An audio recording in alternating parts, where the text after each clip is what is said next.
একেবারেই যৌক্তিক দাবি, যেখানে আমাদেরকে একটা সরকারি এনটিআরসি আমাদের পরীক্ষার মাধ্যমে আর কি আমাদেরকে এখানে শিক্ষক হিসেবে নিয়োগ দেওয়া হয়েছে। আমরা কিন্তু প্রত্যেকেরই আমাদের হয়তো অনেক সুযোগ ছিল বিভিন্ন জায়গায় চাকরি করার, বিভিন্ন জায়গায় আমরা অনেক কিছু ছেড়ে যার যেখানে সুবিধা হয়েছে আমরা সেসব জায়গায় আমরা একটা পরীক্ষার মাধ্যমে একটা সিস্টেমের মাধ্যমে এসে আমরা বিভিন্ন প্রতিষ্ঠানে জয়েন করেছি। এখন জয়েন করার পরে আমাদের 4 মাস, কারো 5 মাস, কারো অনেক দীর্ঘ সময় পেরিয়ে যাওয়ার পরেও আমরা কোনো বেতন পাচ্ছি না।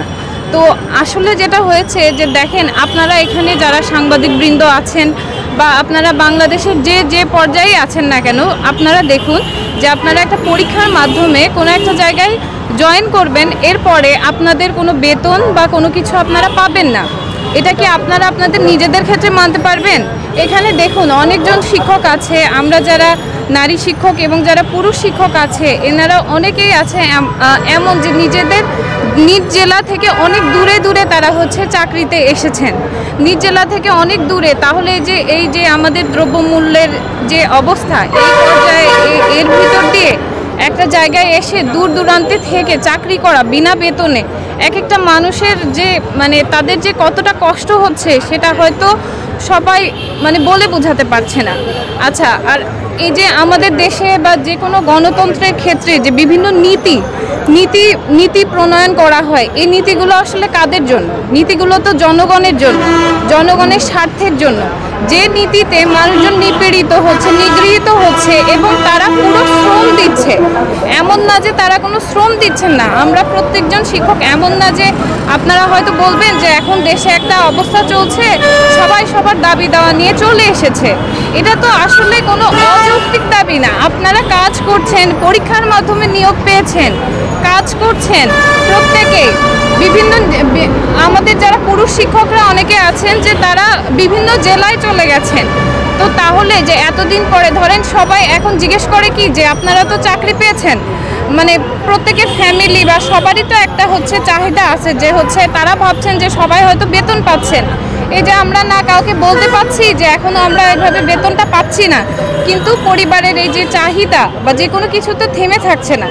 তাহলে যে নীতি জনগণের জন্যই তৈরি করা হয়, এটা একটা গণতান্ত্রিক দেশে যদি এরকম নীতি যেখানে বেতন বা বকেয়া মানুষকে, আমাদের শ্রমনীতিতেও তো আছে যে কোনো মানুষকে বিনা পারিশ্রমিকে আপনারা খাটাতে পারবেন না।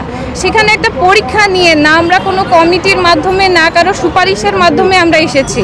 পরীক্ষা দিয়ে যারা আমরা চাকরি করার চাকরিতে জয়েন করার পরেও প্রত্যেকটা মানুষ কয়েকটা মাস ধরে বেতন না পেয়ে এভাবে যে আমরা নিজেদের আমরা প্রত্যেকজন শিক্ষক যথা টাইমে আমরা স্কুলগুলোতে উপস্থিত হয়েছি। আমাদের পরীক্ষা, আমাদের যত রকম কার্যক্রম সব কিছুতে আমরা অংশগ্রহণ করেছি এবং খাটনিতে এক ফোঁটা আমরা কেউ অবহেলা করিনি।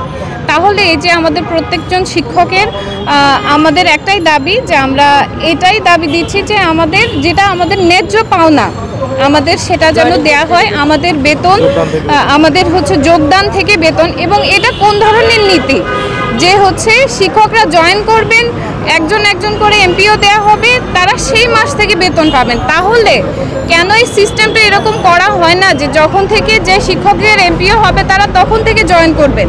তাহলে 4 মাস 5 মাস আগে থেকে শিক্ষকদেরকে জয়েন করানো হয়, আবার এমপিও দেওয়া হচ্ছে আরও অনেক দিন দীর্ঘ সময় পরে। তাহলে এই কয়েকটা মাসে এই কয়েকজন শিক্ষকের যে কি অবস্থা হচ্ছে সেটা কেন দেখা হবে না? একটু জানতে চাই যে আপনারা যে নিয়োগ পেয়েছেন, আপনাদের নিয়োগটা এমপিও বোকা, এক্ষেত্রে কর্তৃপক্ষ কি বলছে আপনাদেরকে? এক্ষেত্রে কর্তৃপক্ষকে আসলে কর্তৃপক্ষের সাথে আমাদের এখানে সমন্বয় একজন আছেন, কিছু শিক্ষক তারাও আগে কথা বলেছেন। তো তারা আমাদেরকে আগে বারবার আশ্বস্ত করছেন কিন্তু তারা আসলে কোনো কাজ করছেন না। তারা বলছেন যে তারা আমাদের জন্য করছেন, কিন্তু এই যে করতে করতে যে প্রত্যেকটা মাস পেরিয়ে যাচ্ছে, এক একজনের এমন হয়ে যায় যে বছর হয়ে যায় অনেকের। তো তাহলে এই সিস্টেমটার আসলে কি মানে আপনারাই বলেন। আমরা সবাই চাচ্ছি যে জানুয়ারির মধ্যে যেন আমাদের যে ভুলটা হয়ে গেছে সেটা ঠিক আছে, আমরা বুঝলাম, কিন্তু জানুয়ারির ভিতরে যেন আমরা চাচ্ছি যে আমাদের যারা শিক্ষকবৃন্দ আছে বকেয়া সহ সবার জন্য বেতনটা আমরা পাই, সবার জন্য এমপিও হয়ে যায়, আর যোগদান থেকেই যেন আমরা আমাদের বেতনটা পাই। আমি তেজগাঁ আদর্শ স্কুল অ্যান্ড কলেজ থেকে আর কি।